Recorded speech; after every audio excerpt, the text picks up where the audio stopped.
Avec cet épisode, j'inaugure un tout nouveau format que j'ai nommé vulgarisation et qui, comme son nom l'indique, consistera à vulgariser des concepts ou des systèmes électroniques plus ou moins complexes qui font partie de notre quotidien ou qu'on peut trouver dans des produits commerciaux. Donc il ne s'agit pas de tutoriels ou de cours d'électronique simplifiés, même si j'aurai parfois à vous rappeler le principe de fonctionnement de tel ou tel composant électronique quand je le jugerai nécessaire. Et c'est par le circuit intégré qu'on va entamer cette série d'épisodes de vulgarisation, choix somme toute logique puisque la thématique des circuits intégrés fait partie de l'ADN de cette chaîne YouTube depuis le début. J'en parle souvent, donc il est temps maintenant de vous expliquer en détail comment fonctionnent ces puces de silicium. De nos jours, il n'existe pas un seul produit avec de l'électronique à l'intérieur qui ne fasse pas usage d'au moins un circuit intégré, même pour des fonctionnalités plutôt basiques. Ils ont révolutionné l'électronique et sont absolument partout. Il suffit de penser à un système, un gadget ou un dispositif quelconque de moins de 45 ans qui fonctionne avec du courant pour y trouver un ou plusieurs circuits intégrés. Certains appareils n'en contiennent qu'une poignée et d'autres peuvent en contenir plusieurs dizaines, tout dépend de leur fonction, de leur usage, de leur degré de miniaturisation ou de la période à laquelle ils ont été conçus. Parce que oui, avec les progrès toujours plus impressionnants de la miniaturisation, un seul circuit intégré récent peut avoir autant, voire plus de fonctionnalités en son cœur que des dizaines de circuits intégrés des générations précédentes, conçus à la base pour réaliser exactement les mêmes tâches. Mais je vais y revenir. Alors commençons par le début. Un circuit intégré, qu'est-ce que c'est et à quoi ça sert? Donc avant de pouvoir répondre et pour que vous compreniez bien l'idée, je vais d'abord vous parler brièvement des composants électroniques. Un appareil électronique quel qu'il soit est constitué de dizaines, de centaines, voire de milliers de petits composants électroniques assemblés de telle façon à former un ou plusieurs circuits électriques complexes à travers lesquels le courant circule sous la forme de signaux. Ce circuit permet à l'appareil d'exécuter électriquement les fonctions pour lesquelles il a été conçu. Ces composants ont tous un rôle précis, ils n'ont pas été choisis par hasard. Leur emplacement au sein du circuit, leurs fonctions ainsi que leurs caractéristiques physiques ont été soigneusement étudiées pendant la conception du circuit. Parmi les composants disponibles, il y en a de nature passive, c'est-à-dire qu'ils ne permettent pas d'augmenter la puissance d'un signal en courant, en tension ou les deux. C'est le cas des résistances, des condensateurs, des inductances, des transformateurs et aussi la plupart des diodes. Et il y en a aussi de nature active qui, eux, permettent d'augmenter la puissance d'un signal. C'est le cas des tubes à vide, des diodes à effet tunnel, des transistors et bien entendu le cas du circuit intégré qui, à la base, est essentiellement constitué de transistors miniaturisés. Avant l'invention du circuit intégré en 1958, les appareils électroniques étaient donc exclusivement constitués des composants élémentaires que je viens de vous citer, y compris du transistor bipolaire qui, lui, a été inventé en décembre 1947 par 3 chercheurs des laboratoires Bell. Et c'est ce qui leur vaudra le prix Nobel de physique en 1956. On peut d'ailleurs voir juste ici la réplique exacte de ce transistor bipolaire mis au point le 23 décembre 1947. Le transistor MOSFET qui sera lui utilisé dans les puces de silicium a été inventé un peu plus tard, en 1959. L'invention du circuit intégré a donc entre autres permis de miniaturiser un circuit électronique traditionnel afin de le faire tenir sur une plaque de silicium de quelques dizaines de millimètres carrés. Et du coup, un ordinateur à transistor, donc sans circuit intégré, comme ce TX0 de 1956, qui fut le premier et qui nécessitait une pièce entière qui était cadencée à 5 MHz et consommait plusieurs dizaines de kilowatts de courant, a pu être réduit à une armoire quelques années après, à l'instar de ce PDP-8, qui était en plus incroyablement plus puissant en termes de calcul en virgule flottante et de stockage en mémoire.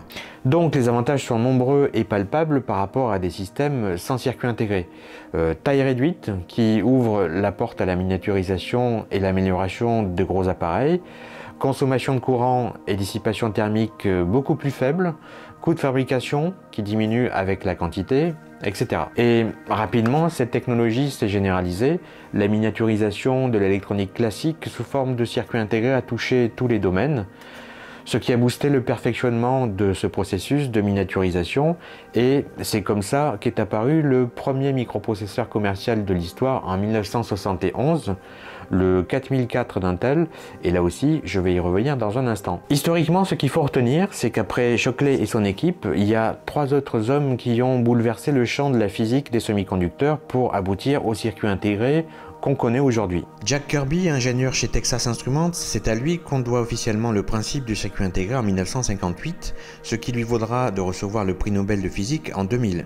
Robert Noyce, un des poulains de Shockley, qui en 1959, donc moins d'1 an après, met au point la toute première puce de silicium monolithique sans même avoir pleinement connaissance des travaux de Jack Kirby.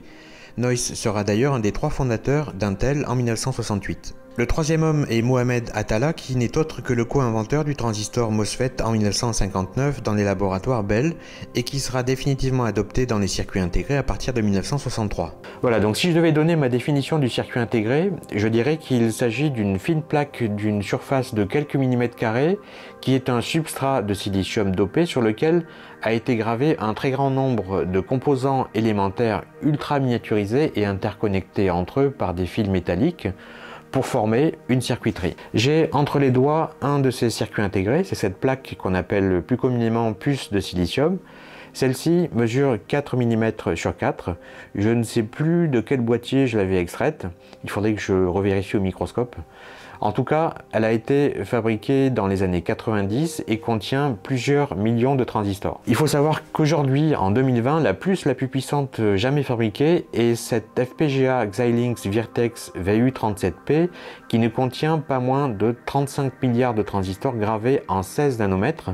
Je vous expliquerai dans un instant ce que signifie cette finesse de gravure, avec un boîtier disposant de plus de 2800 broches et qui coûte plus de 63 600 € pièce.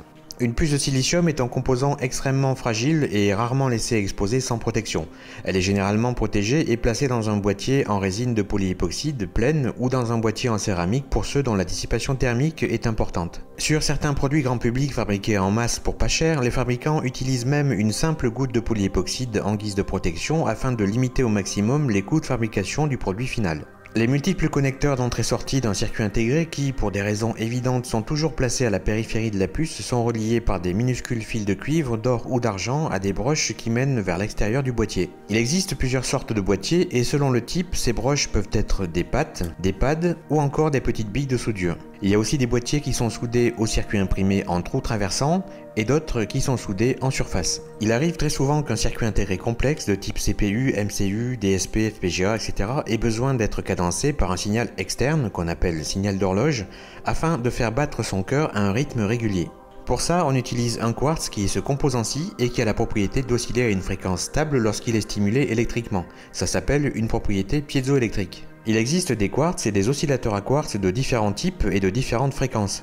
On utilise aussi parfois des résonateurs céramiques qui sont cependant moins précis que les quartz. Donc à ce stade, vous avez une idée plus précise de ce qu'est un circuit intégré et je suppose que vous devez vous demander par quelle prouesse technique on est capable de produire des milliards de composants dans une surface aussi petite.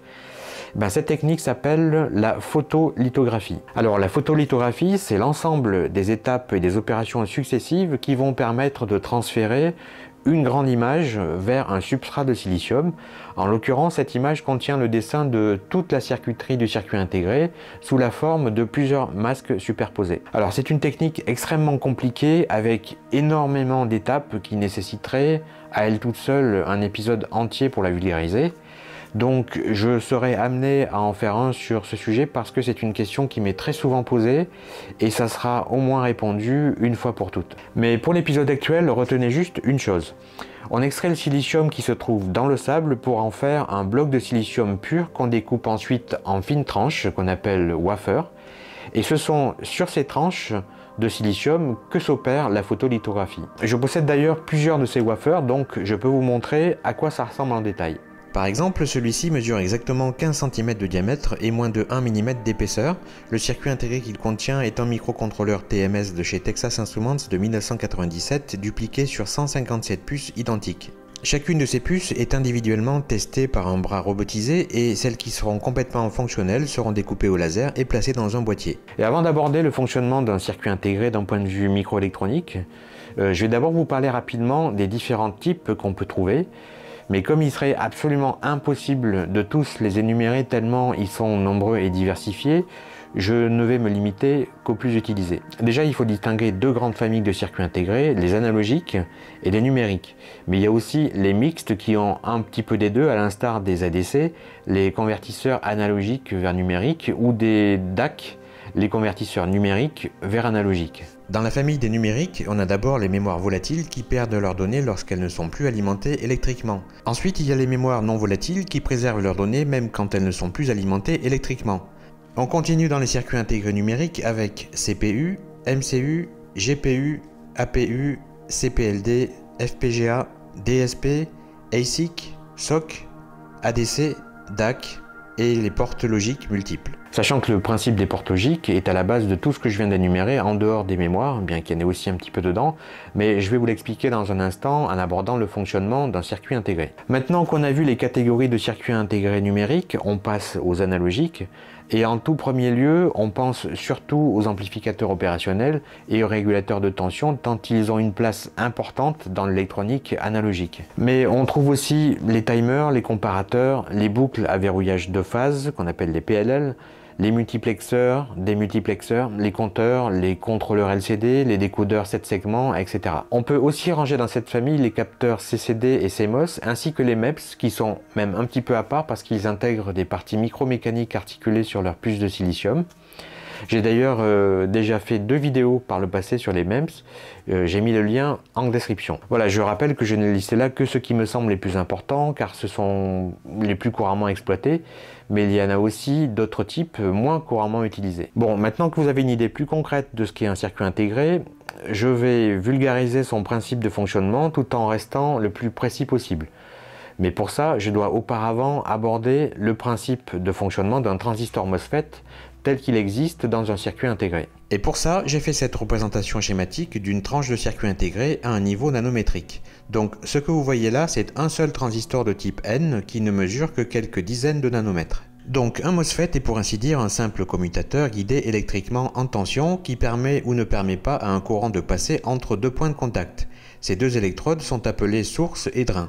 Elles sont constituées de silicium, mais étant donné que le silicium est à la base un mauvais conducteur électrique, d'où l'appellation de semi-conducteur, on y a ajouté une importante concentration d'impuretés qui lui apporte des électrons supplémentaires pour le rendre conducteur sous certaines conditions. Cette manipulation chimique s'appelle le dopage et il y a 2 types de dopage, le type N et le type P. Pour le type N, on va doper le silicium en y insérant par exemple des atomes de phosphore qui sont des donneurs d'électrons, ce qui permet d'obtenir une plus forte densité d'électrons libres qui sont chargés négativement. Pour le type P, on dope le silicium en y injectant par exemple des atomes de bore qui sont eux des accepteurs d'électrons, ce qui permet d'obtenir une plus faible densité d'électrons libres, donc un excès de trous dans lequel les électrons viendront se loger puisque ces trous sont considérés comme chargés positivement. Sur ce schéma, vous pouvez voir que j'ai spécifié ce qui est dopé N et ce qui est dopé P. La source et le drain sont dopés N, tandis que le substrat de silicium est quant à lui dopé P. Pour pouvoir ouvrir ou fermer ce commutateur, on a ajouté ici une 3e électrode, généralement faite de métal pur ou de silicium très conducteur qui s'appelle grille et qui repose au-dessus d'une couche isolante faite d'oxyde. Donc la grille n'est en contact avec rien de ce qui se trouve en dessous d'elle. Dans le cas où il n'y a aucune tension envoyée à la grille, rien ne se passe, le commutateur est comme ouvert parce qu'il n'y a aucun canal possible pour qu'un courant puisse passer. En fait, il se produit ici ce que l'on appelle la zone de déplétion, dans laquelle les électrons libres chargés négativement vont venir se loger dans les trous chargés positivement.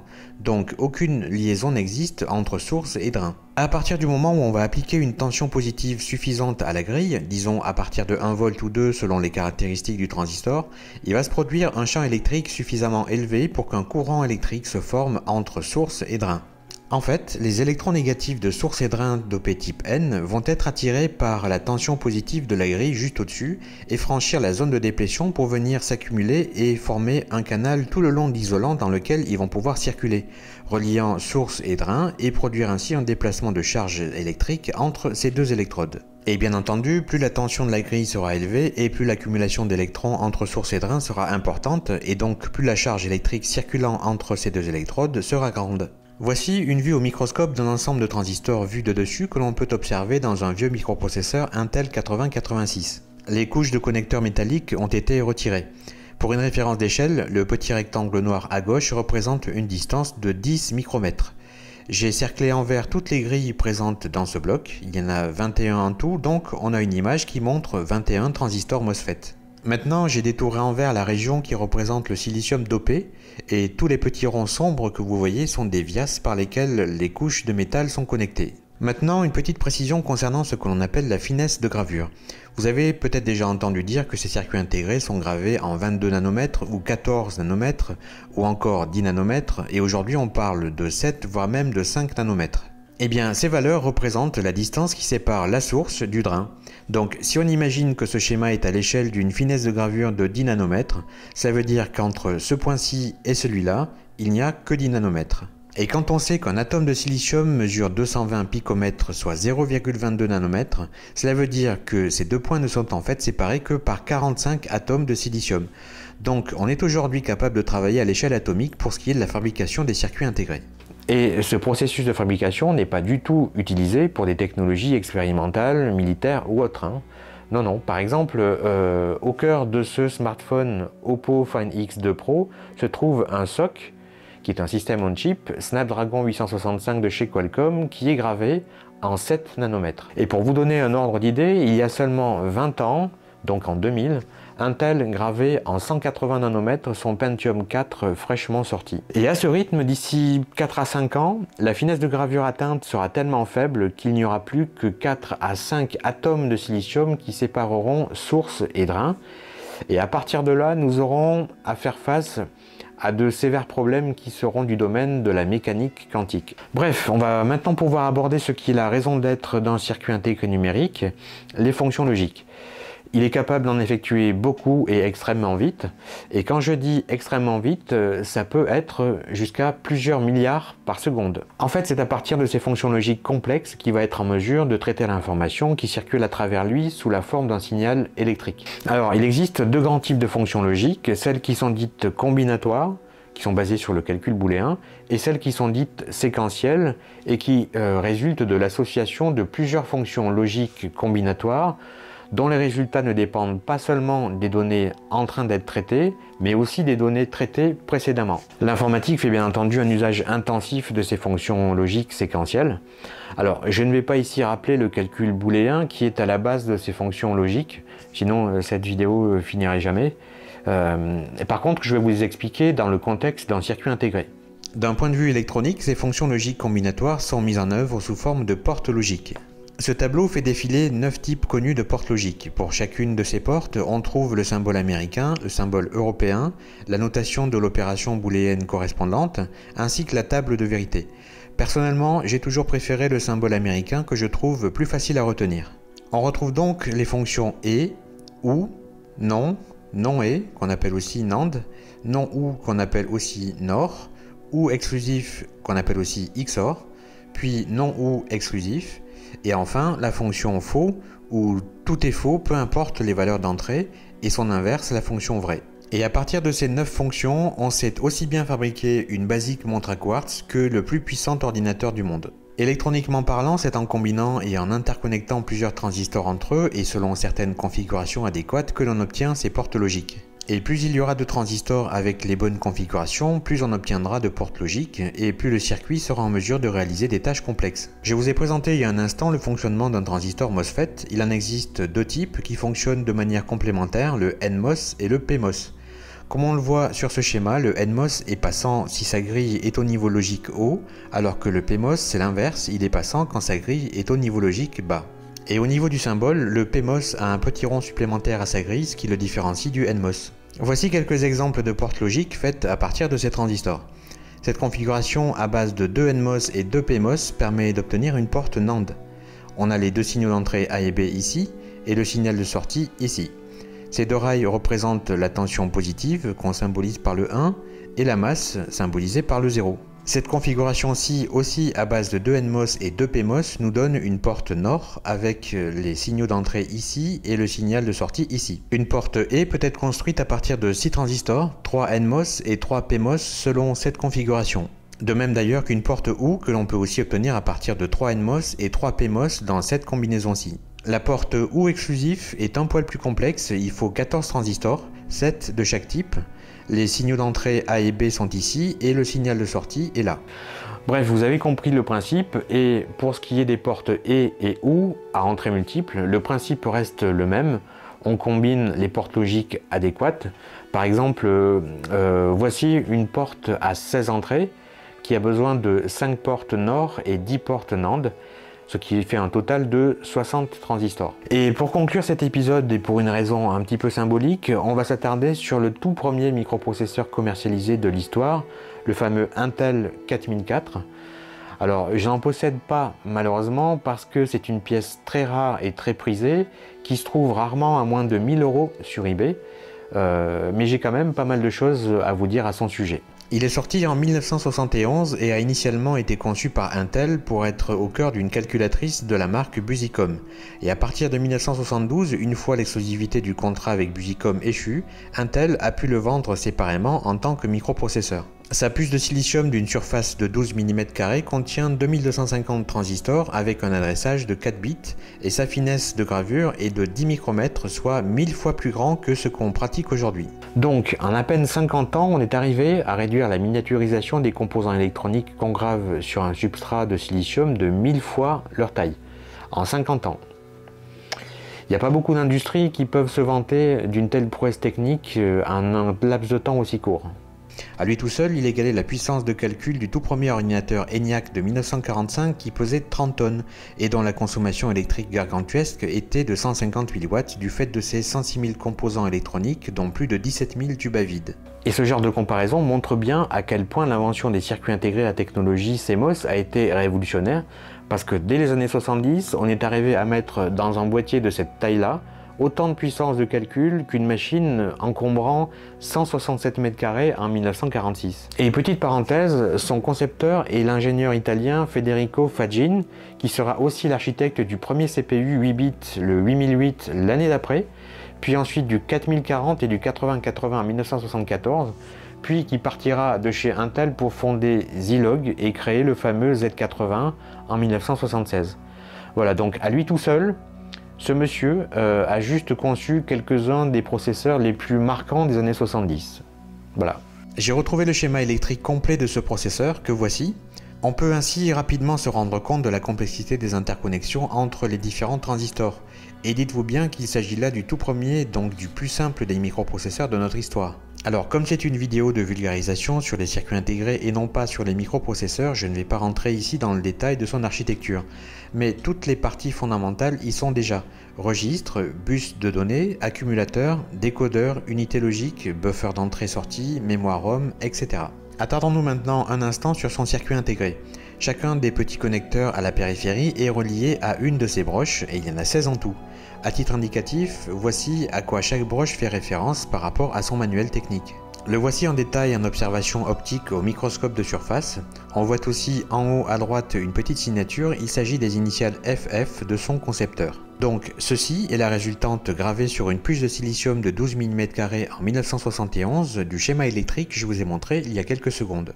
Et voici le masque qui permet de mieux apercevoir les transistors ou du moins leur grille. Ce sont tous les petits détails tracés en noir. Et pour conclure, voici une simulation électrique réaliste du circuit intégré du 4004 en fonctionnement qui a été spécialement produite pour cet épisode.